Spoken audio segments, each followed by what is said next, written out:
माझं नाव सुवर्णा केदार मालुसरे, तालुका वेल्हा, डिस्ट्रिक्ट बीड.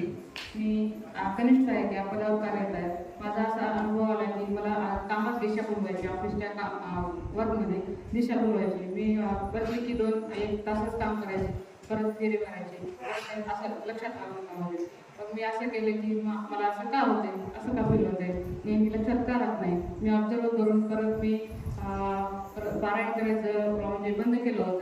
कारण मी जिथं राहते कात्रज बिलारेवाडी, तिथं ती जागा मला प्रशस्त वाटत नव्हती आणि मी ऑफिसवरनं गेले आणि तिथे गेले की खाली परत मी खाली आले की वरती यायचीच नाही. खाली भीती वाटायची मला सारखी. मग मी विचार केला की मला असं का भीती वाटते.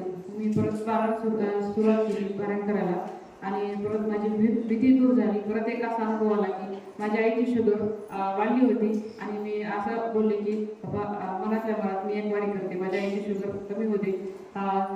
माझ्या आईची शुगर कमी झाली आणि तिसरा अनुभव असा आला की माझी कामात एवढी प्रगती झाली की मला असा विचार आला की कृषी मनात की मी नोकरीचा राजीनामा द्यावा आणि मी घरी कुठला तरी बिझनेस करावा. पण मी 8 दिवस रजा घेऊन घरी बसले. नंतर विचार केले की गव्हर्नमेंट जॉब आहे, कसा सोडायचा. 20 लाख रुपये दिले तरी जॉब लागत नाही. मी माझ्या फॅमिली मॅटरला वैतागून, घरच्या सासरच्या लोकांना कंटाळून वैतागून आत्महत्येचा निर्णय घेतला होता. तर मी तो निर्णय चेंज केला की बाहेरच्या लोकांकडे जायचं नाही आणि जे ते नवरच्या नावाचं नाव नाजून तर नाव कमवून दाखवायचं नाही, तर मरून तर नाव कमवून दाखवायचं. मग मी असा निश्चय घेऊन मी पुढं पारायण करायला सुरुवात केली आणि मी संकल्प केला की मी याच्यापुढे असं काही करणार नाही. आत्महत्या करण्यामुळे एकाचा जीव जाऊ शकतो, बाकीच्या दुसऱ्याचं काही जाऊ शकत नाही. कारण का तो आत्मा म्हणजे मुंगीसारखा असतो, तो आपल्याला परत परत भेटत नाही. आत्महत्या करणं म्हणजे हा पाप आहे, हा गुन्हा आहे. मी एवढी वैतागली, सगळ्याला कंटाळली की माझ्या घरचे लोक मला नांदवत नाही.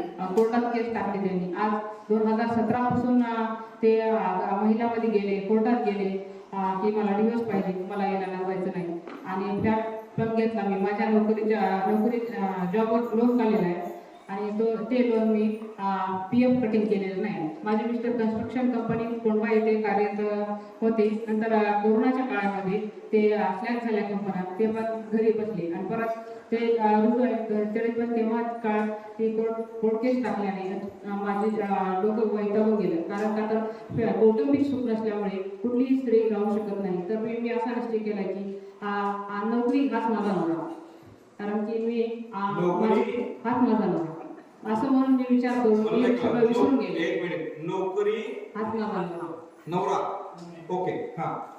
असं म्हणून मी पुढं सुरुवात केली आणि काम करायला सुरुवात केली. नाहीतर मी राजीनामा द्यायला निघाली होती. टाळ्या स्वागत करूया. धन्यवाद. आशीर्वाद.